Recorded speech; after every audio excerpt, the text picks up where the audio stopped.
Hello and welcome into the Coach's Corner from the campus of Adrian College. The first edition of the podcast. Thank you for joining us on 107.9 FM, WVAC, and live online. Guys, how's it going? What's going on, boys? Going great. So, Matt, I'll kind of let you go. How'd we kind of get to this point? Yeah. We came up with a great idea. Let's get coaches talking. Let's get coaches talking on a podcast. We have such a big and quality staff here, and we wanted a way to learn from those staff and those coaches and hear about how the experiences that led them to where they are now, and made them the coaches they are. Hear about the culture of their team, the leadership, all kinds of aspects. Yeah, kind of deep diving into coaching in general. I think when my family members hear that I coach college wrestling, they think I just go to practice every day, and there's a whole lot more that goes into it. And I think it'd be cool to pick some brains for some different coaches and see ultimately how they do things and highlight some of the unique sports teams that we have here. Yeah, definitely. Ryan, tell us about yourself. What's your background? Where did you come from? Okay. Born and raised in New Jersey. Grew up in a wrestling family. There was definitely no playing basketball where I was from. So wrestled my entire life and ultimately decided... Ooh, let's go. Started to get into coaching, and when I was looking for colleges, Adrian College was opened up, and I was already out in the Midwest and thought this would be the perfect spot. You like it so far? Love it. Love it. What about yourself, Matt? Oh man, I grew up in Georgia. I lived in Georgia my whole life until this January. This January I moved up to Adrian, Michigan, and started working at Adrian College, track and field assistant coach, covering the distance athletes and cross country coach as well. It has been great so far. I used to coach at Georgia College for 2 years, and that's my alma mater as well. I was there for 2 years and started off as a graduate assistant and finished the last year as interim head coach before I moved up here. Wow. Love that. Love that. Yeah, and, ultimately we got some pretty unique sports here at Adrian. We now have 50 sports teams in total that we sponsor with the addition of men's and women's rugby, so we're pretty excited about that. My father's favorite thing to talk about is how we have a bass fishing team, and he's got 4 years of eligibility left, so... Coach Seth, hit him up if you need another angler on the team. Oh, I love that. Get it. Big catch. So one of the things we'll kind of get into here is our first guest that'll be joining us here shortly is Coach Ryan Williams. He's the head coach of the Adrian men's and women's golf team. He's been here for 7 years and kind of talked to him a little bit about how he got to Adrian and what he's done with his program so far. Probably the most impressive thing that I read was he graduated from the University of Rochester in 2011 at a major in financial economics and a minor in math. So he's way smarter than both of us put together. You know what I'm looking forward to? I really want to hear about this golf simulator. Have you seen that? It's pretty sweet. Yeah. It's pretty sweet. Woo. I think they installed that, last winter? Yeah. Wow. So what do you think it's going to take to get us in there? Huh? I mean, first guest on the most electric podcast. I'd like to think that'd be a free pass for a month. Yeah, hopefully. Most electric podcast in Southeast Michigan should get you at least a couple lessons in the simulator. You have any golf experience, Ron? Played 9 holes with Matt, and it did not go very well. Threw a couple clubs, didn't make it past hole 5. But what about your golf experience? Oh man, I'd say I go through about six balls a game. Not very great. I don't remember the last time I haven't picked up the ball on the green, just given up. So. Okay. Ryan, what are you looking forward to asking Coach Williams? What are you most interested to hear about him? I think that his program. He was an admissions counselor at Clarkston University and was their assistant coach for a couple years. So I'm pretty interested in kind of his transition from, admissions counselor to, coaching full time over at Adrian, and then, just kind of the unique dynamic of coaching an individual sport with a overarching kind of team component of it. Yeah, I'm looking forward to it as well. Oh man, he is in the building. In the building. The man, the myth, the legend, Coach Hello. Ryan Williams. It's me. You guys like Adele? I love Adele. Oh man, he's on. Got to get super close to the mic. Can you hear me? Oh, I hear you. It sounds good. Oh yeah, ladies and gentlemen, our first guest, Ryan Williams. How you doing today, buddy? I'm doing well, guys. How are you? Fantastic. Living the dream. So, Coach, we're really glad that we got the chance to have you on and talk to you a little bit about coaching. And, one of the things, just kind of how'd you get here? What's kind of your story? What led you to not just coaching, but led you to good old Adrian?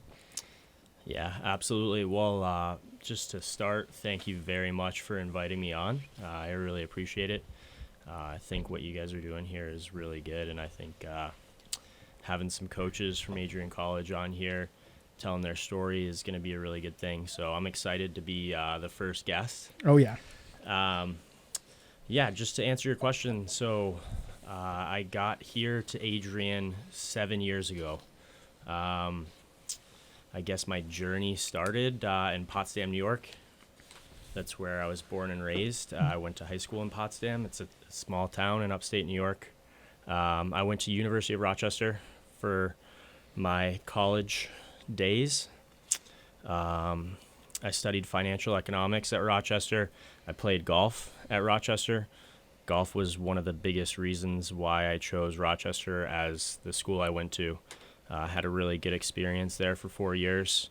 After I graduated, definitely was doing a little searching to find out what I wanted to do and where I wanted to go.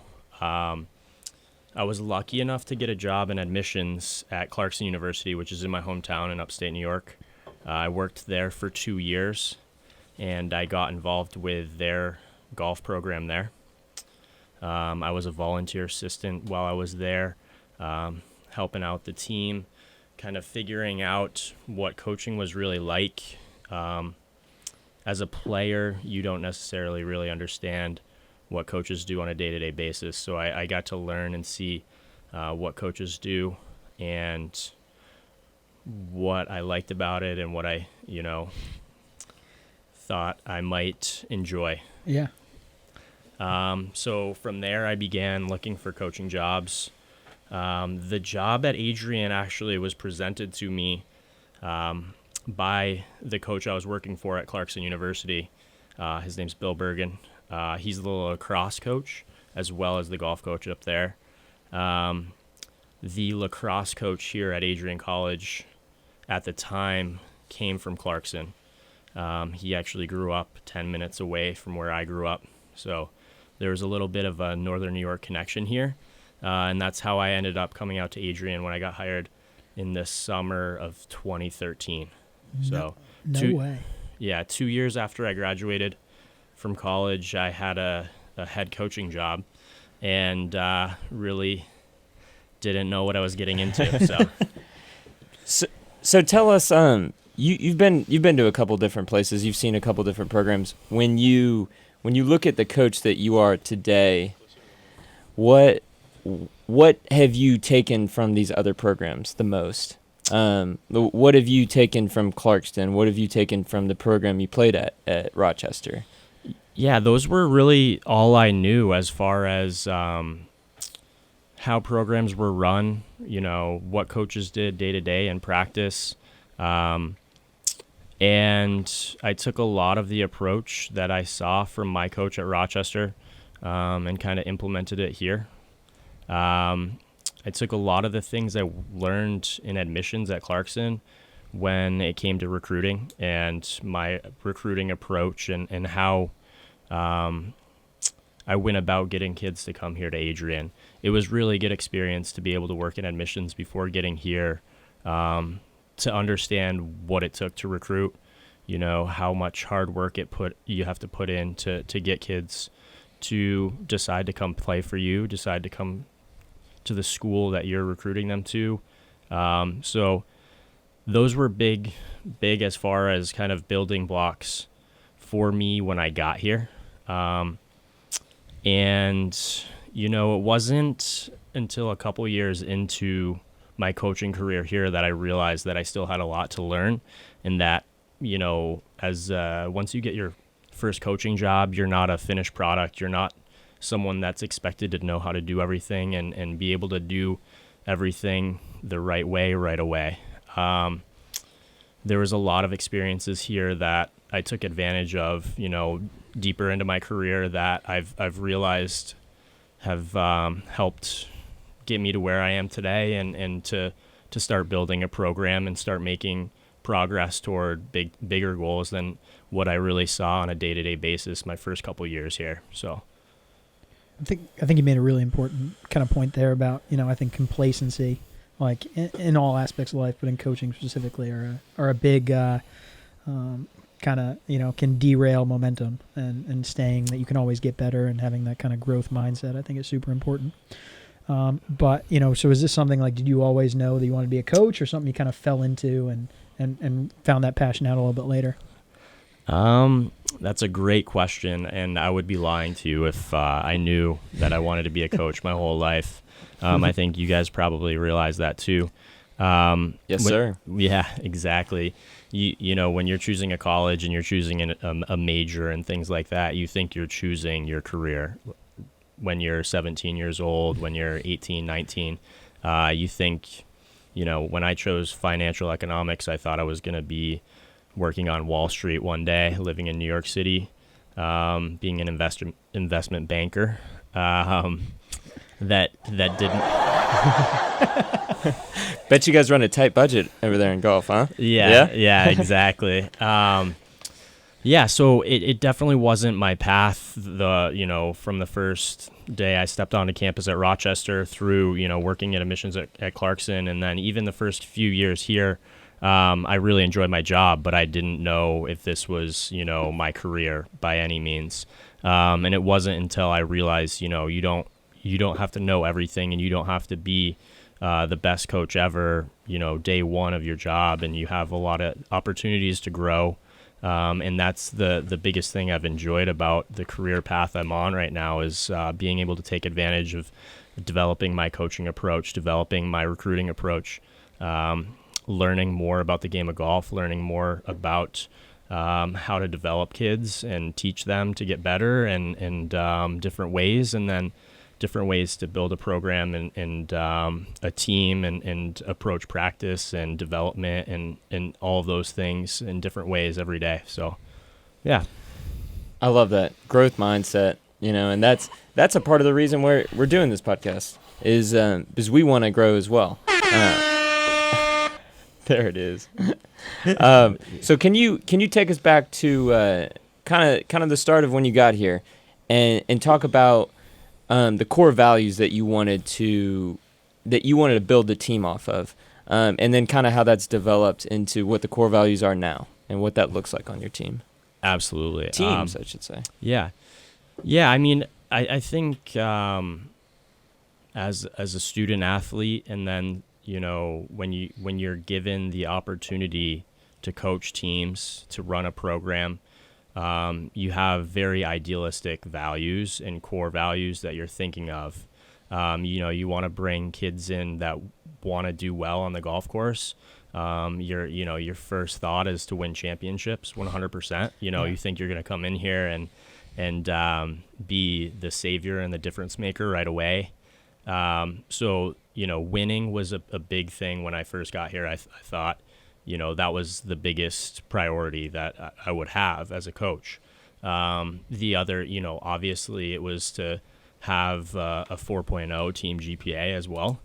We would all love to do that. And then make a difference in the community, and have kids that want to put a lot of effort into schoolwork and golf and community, and build a really great team culture that, we're all hoping to be able to create. When you face different challenges early in your career, that helps you make some adjustments and make some you kind of look in the mirror and realize what you're really doing here. And the biggest thing is to help kids graduate and to have a good experience. Those are some of the adjustments I've made. And then building systems to be able to do everything you want to do as a program and to give your kids experiences that they will remember, and graduate kids in 4 years that have had a really good experience and that will look back on it and use it also as a kind of a launching ground for their adult life. So. Yeah, I think that's awesome, and I think it's the student athlete experience is something that's super important. And I know that regardless of how many matches I won or lost in my career, I remember the bus rides and the silly stories and like the crazy things coach made us do and all that stuff. But just because you mentioned it, like, what is kind of your ideal like team culture? What are you looking to kind of cultivate with your team, and kind of what makes Adrian men's and women's golf unique? That's a great question. I want to create a culture where we're competitive. I like to cultivate competition with my guys and my girls every day we're at practice and every day we're in tournaments. But I also want them to be there to pick each other up, to create good team bonds, to create relationships with each other that, will go beyond just the golf course. Some backbones of what we talk about and work on every day is just being responsible, being reliable. Those things might sound simple, but reminding them of that every day so that they understand the type of responsibilities that they have here in the classroom, with their time, with their time at the golf course or in our indoor facility and things like that, just putting in effort every day and trying to make themselves better every day. I think, if we as coaches are trying to become better every day, that kind of rubs off on the kids, and you hope that you lead by example and they kind of pick up and use your example to make themselves better. So those are the things that we work on every day, and I remind my guys and my girls that there's always room for improvement and that we're always striving to be better, and we're hopefully being we're on a growth curve together to continue to get better and to achieve higher goals and set higher goals and work toward them. So team chemistry is so important. Yeah, making sure that they're working hard for each other is something that's really important. I like that you said that. How many people are on each team? On the men's team, we have 12, and on the women's team, we have 9 this year. So okay, it's a good mix of class years and good numbers, I would say. I like having that size of team. It keeps it competitive. When we go to tournaments, we bring 5 kids in the lineup. We sometimes bring some individuals as well to get some experience, but golf's interesting. If you are number 7 on the depth chart, it's not like you're just getting less playing time in the game. You're actually not going to the game. So it becomes a difficult task to keep kids engaged. But that's why we push competitiveness in practice and competition and practice and qualifying. So they're getting competitive reps and they're getting chances to get themselves in the lineup and be competing for the team in tournaments. Yeah. I like the inter-squad competition, fighting for those spots. Yes. With the size of those teams, where do you find your leadership on the teams to? You said some great stuff about culture. Who's helping you with the culture? Do you have captains? How does it look?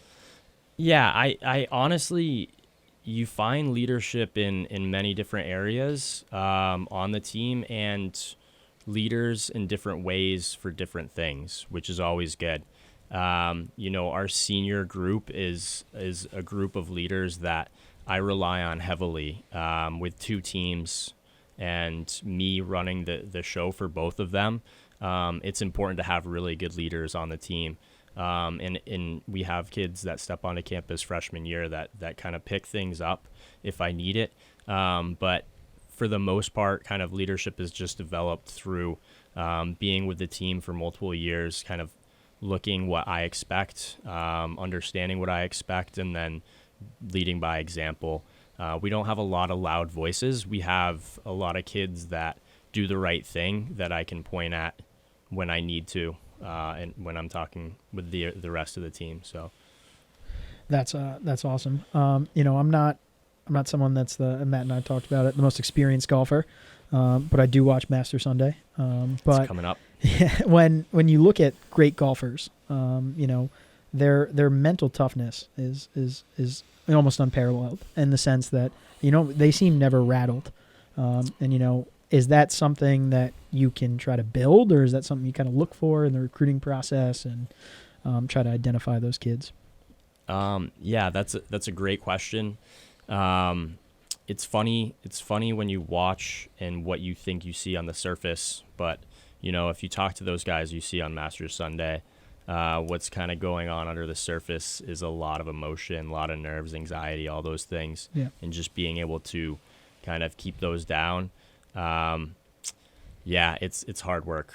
Coming from my experience playing in competition, I draw upon that to talk with the kids, to try to relate to them and understand what they're going through and try to get them on track.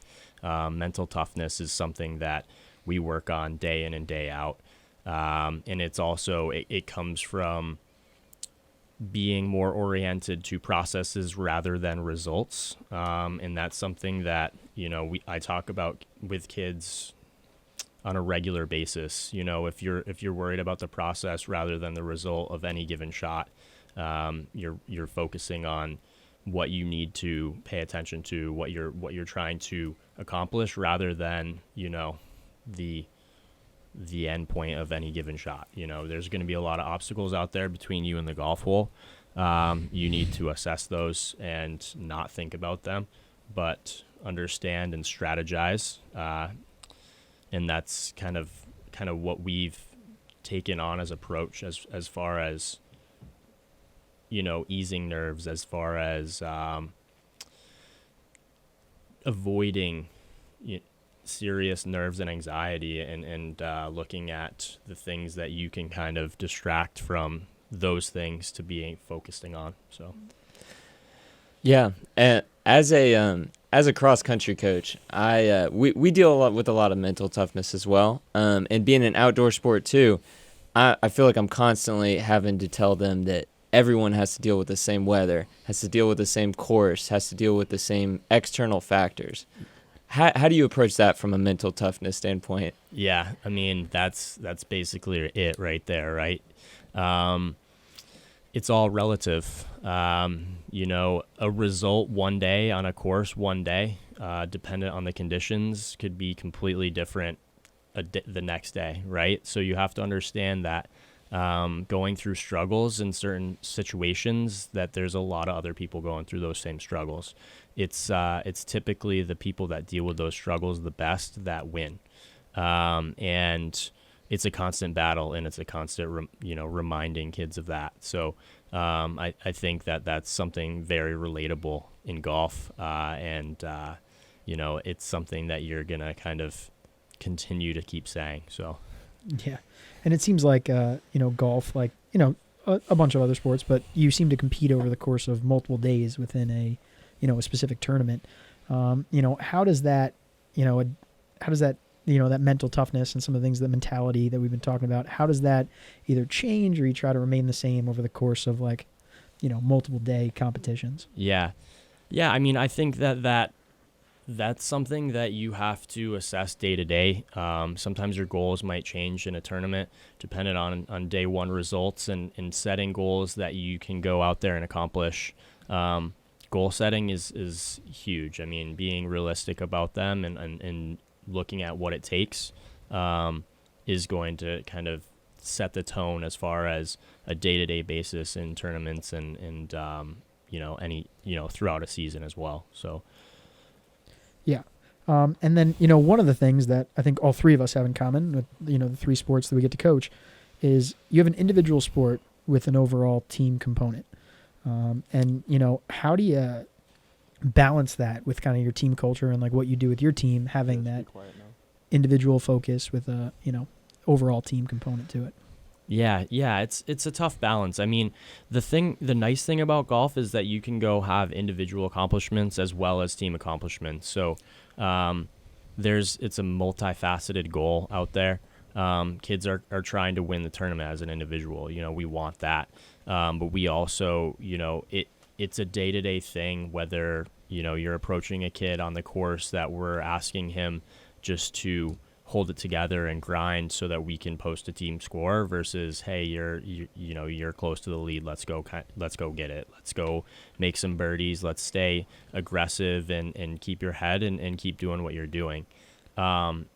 It's nice to be able to have those things to keep kids going, and keep them motivated and kind of, give them a direction, give them a goal in mind and how they're approaching it. So, Yeah, that's awesome. I think it's something that is really unique to certain sports, and I think almost I've found, and with myself as an athlete, like when you are motivated by the people around you, kind of like you talked about with your team culture, when you truly do love your teammates and love the team that you're a part of, it almost makes the individual side of things a little bit more motivating because, it's easier to dig deep when you know that you have either 20 golfers or 40 wrestlers or whatever it may be counting on your individual success as well.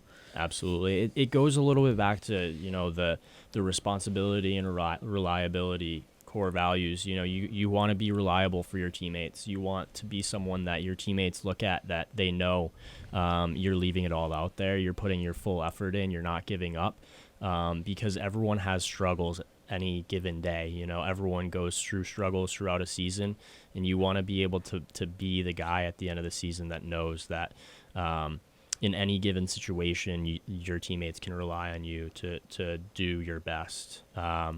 And that's kind of a constant reminder that we're giving kids. And then, that competitiveness within the team is huge. I mean,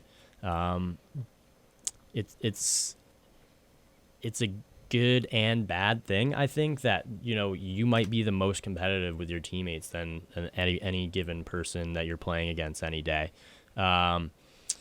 Which creates a kind of a unique dynamic. I'm sure in wrestling, same thing. Yeah. Cross country as well. I mean, those closest to you are the ones that you're most competitive with, I would say. And hopefully that brings out the best in everyone. And that's what we're all hoping for, that we recruit kids that enjoy competition and that are very competitive. I think that those are the ones that strive in this type of situation. Being competitive is extremely important. So, I love hearing about the team competitiveness. I love looking at different teams and their level of inter-squad competition, and I think about my own, and I want to know kind of how that plays into golf. I'm going to play dumb here for a second. What are they? Is the team playing together on when you guys are going to tournaments? Are they playing together when you're qualifying? How does that look? I want to know, is there smack talk? What's going on there? Yeah.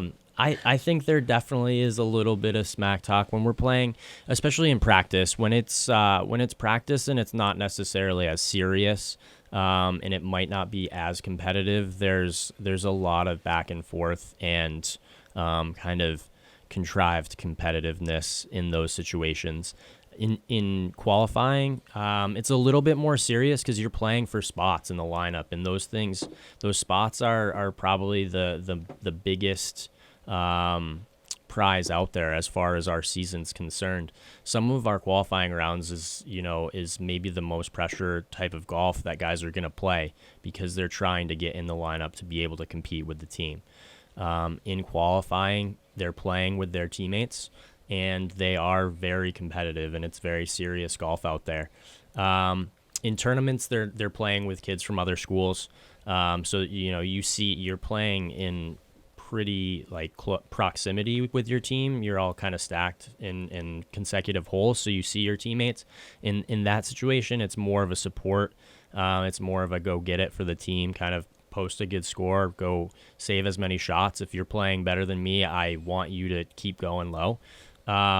So it's a little bit different, but then at the end of the day, when you're a guy that maybe won the tournament, and you beat all your teammates, you're feeling pretty good about it. On the van ride back, you might talk a little bit of smack after that. So, yeah, that's kind of how it works there. So, Yeah, and one of the things that I'm interested in, and I'm thinking you and Matt are kind of in a similar boat to me. Like when I'm coaching, I'm Matt's side. Like kid can look over, like, hey, you're doing this wrong. You like the kid's kind of on their own a little bit. Like how like are there any adjustments that you try to make mid kind of? Where are you in the tournament? Where are you floating around? Yeah, I float around. So if we have 5 guys out there over 18 hole tournament round, I'm seeing each of the 5 guys probably 4 or 5 times for a couple shots at a time, basically. In tournament, adjustments are a little touchy. I would say it's not like mechanical. It's not nearly like you're not giving a golf lesson out there. Yeah. It's more of a mindset adjustment. It's more of an encouragement. It's more of a reminder to stay positive, like the attitude, and then it's maybe a strategy adjustment as well.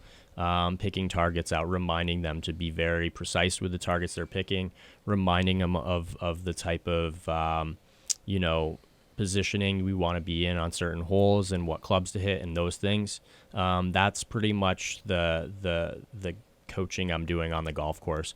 If I could be a caddy for one guy out there and I'm picking clubs for him and, helping pick targets and helping read putts, that would be awesome if we had 5 coaches with 5 guys, but we got 1 coach, 5 guys, so I caddy for them every 5 holes or so. So must be nice being Matt's side, Ryan. Yeah. Getting to talk to everyone. One difference that I'm noticing. I know when we're coaching, we're yelling at the top of our lungs. Not so much on the golf course. No, not a lot of yelling.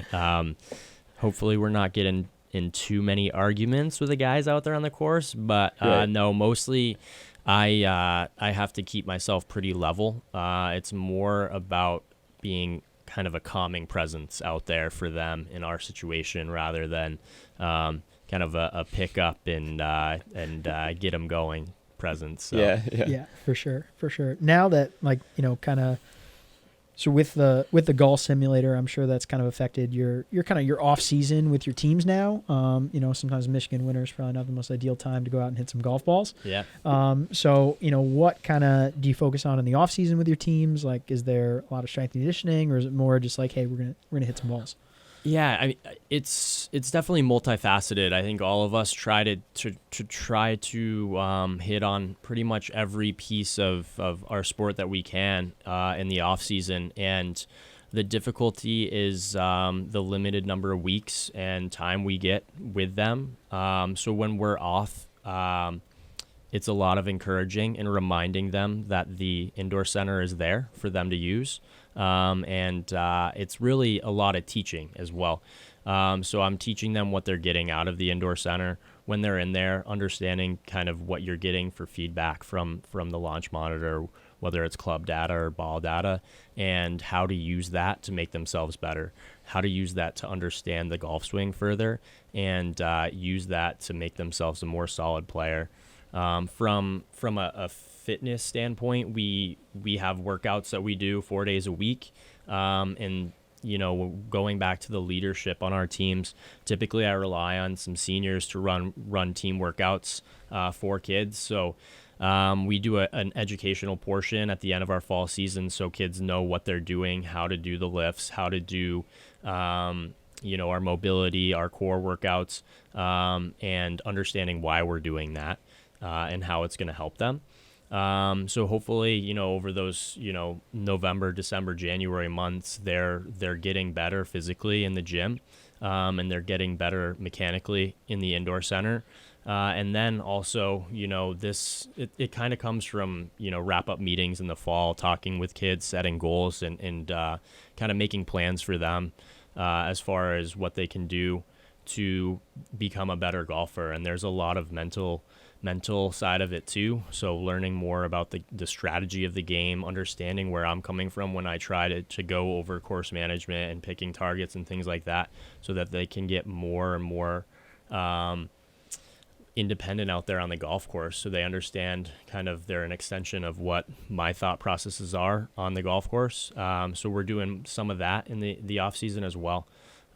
Recently started putting together some PowerPoint presentations that I send out to them, trying to do some golf strategy 101 classes with them basically. So we're kind of developing that plan as we speak and rolling it out. So Yeah, I think that's a huge point. Sometimes as coaches, we find ourselves that, we are trying to be the coach the whole time, and sometimes teaching your athletes to be their best coach is sometimes beneficial strategy. And I will give you credit that I don't know if this is something you foster or just in the recruiting process, but I don't know if it's a team rule that someone has to be in the simulator at all times, 24/7, but it seems like whenever I am in the blue gym, I always see a golfer either hitting or studying in there or in there at all times.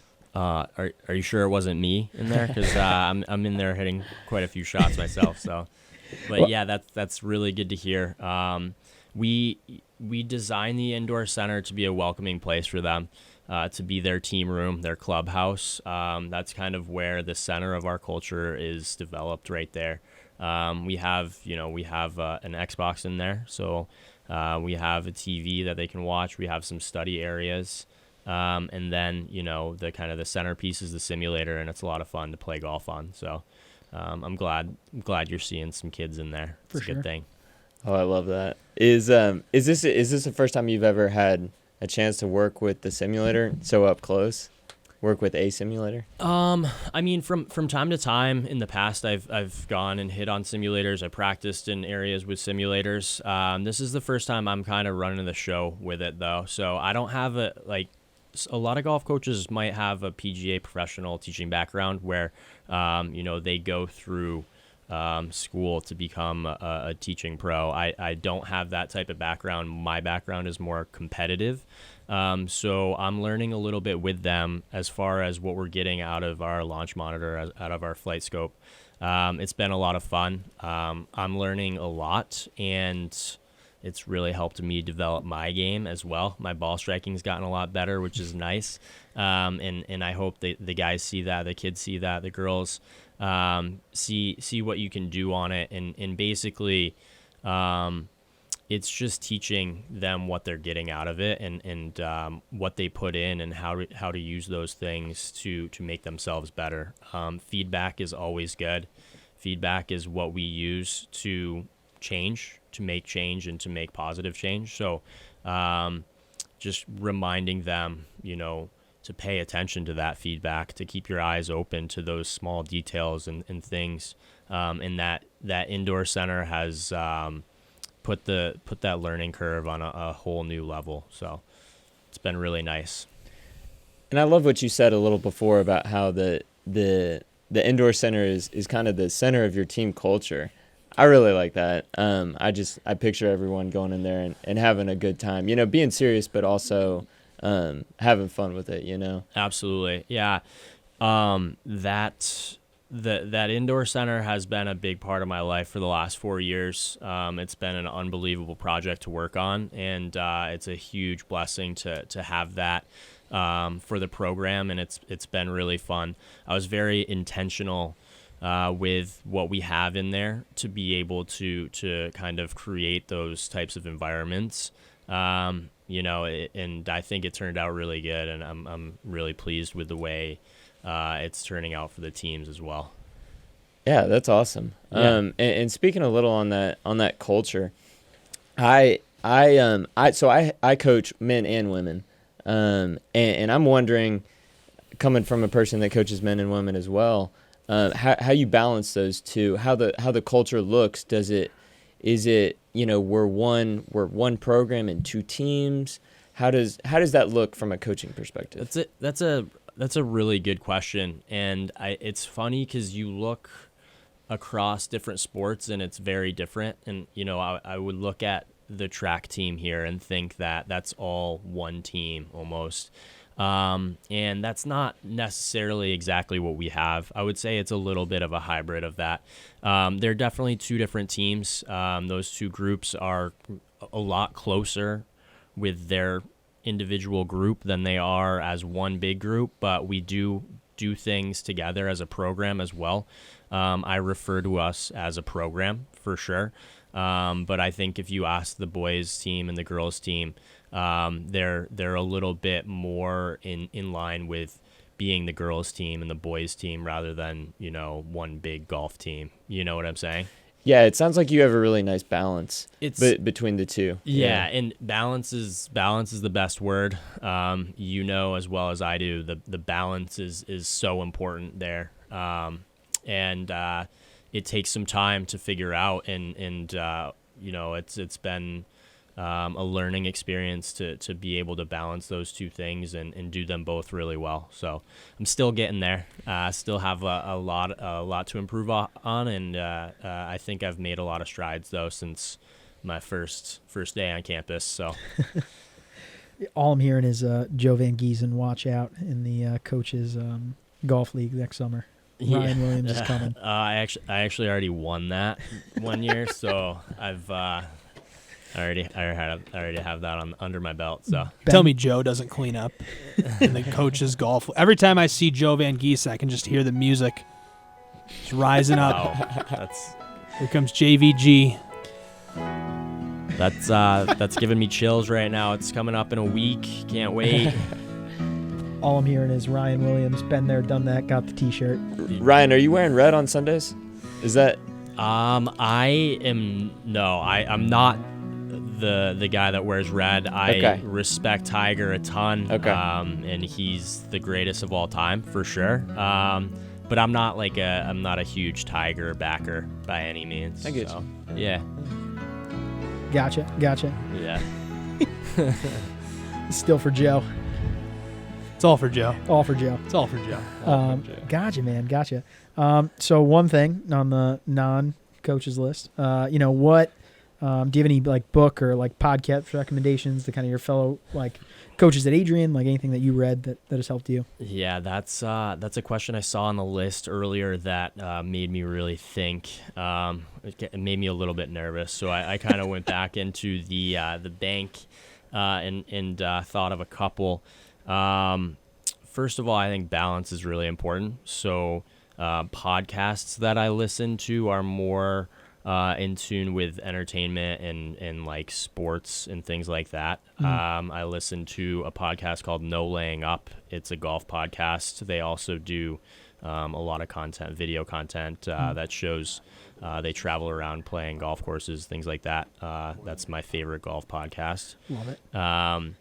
As far as personal development, one book that I read, it was probably 5 years ago, which that shows how much I read. I mean, that's kind of sad, but it has always resonated really well with me. It's a book by John Gordon called The Energy Bus. Mm-hmm. It's such an easy read too, so that's a good thing. But it changed my attitude and my mindset a lot as far as my approach with my kids, and really got me thinking about how I carried myself.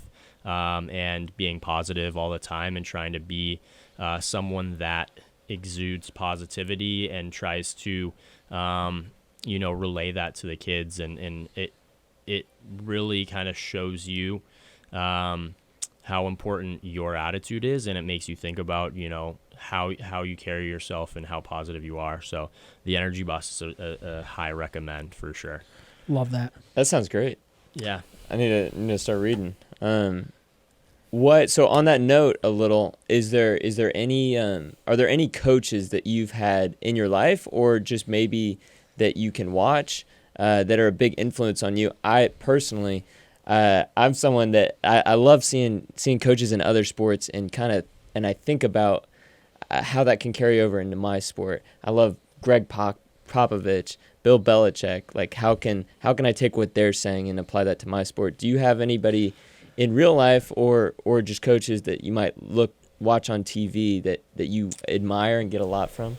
Yeah, that's a really good question, and it's a tough one, to be honest. There's a lot, I watch a lot of sports. I think a lot of us do, and you see good things and bad things every day, and you kind of question whether you can apply that and or use that in a positive way with your teams. I feel more like a program guy, a guy that wants to put systems in place for my team to use to benefit them, and that's kind of how I see myself. I'm trying to think of some specific coaches that really have rubbed off on me. I know there's some coaches in the coaching staff at Adrian College that have had a huge influence on me, and that's gonna sound like kind of a suck up, but one of the guys that I talk to as regularly as I can is Ali Alamdari, the women's soccer coach here. He's really, really smart. He does things very methodically, and I try to emulate that as much as I can. It really makes me think about why I'm doing things and what we're going to get out of it, and is this a smart thing to do? Just having conversations with him, you can tell he thinks things through really well. Doesn't make decisions very quick and based on emotion. And those are things that I've tried to kind of implement into the way I do things day to day. Sounds like a future guest on the podcast. Yeah, do you have his number? Yeah. I think I might have his number. So. Oh, there we go. He's also my co-chair on the Bulldog golf outing. So. Oh, there we go. Yeah, we appreciate everything that you have done, not only with the golf outing but just with your golf program and coming on. And the last thing that we have for you is, do me and Matt get a couple free lessons in the golf simulator because we were guest one on the best new podcast on the market? Oh, absolutely. I knew there was a reason why I was guest number one. I'm not getting cut out of this. I'm not getting cut out of this. Gabe, you're coming in too. Oh yeah. We can certainly plan a group lesson. You guys let me know the day and time. You know what to bring. Yeah, just make sure your clubs are durable.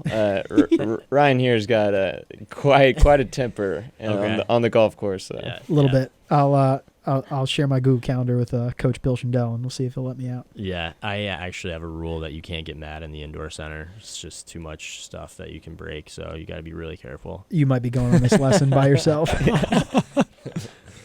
We'll bring some chamomile to you. Yeah. Calm down a little bit. Absolutely. Yeah. Very good. Very good. Well, awesome. I don't think we have anything else we want to ask, but thank you so much for joining us. Absolutely, guys. Thank you so much for having me and for getting this thing off the ground. We got to thank our producers back there as well. Thanks, boys, for having us. You guys are the best. I wish you guys the best with this endeavor, and I think it's a really good thing. So keep it going. Good job. Appreciate it.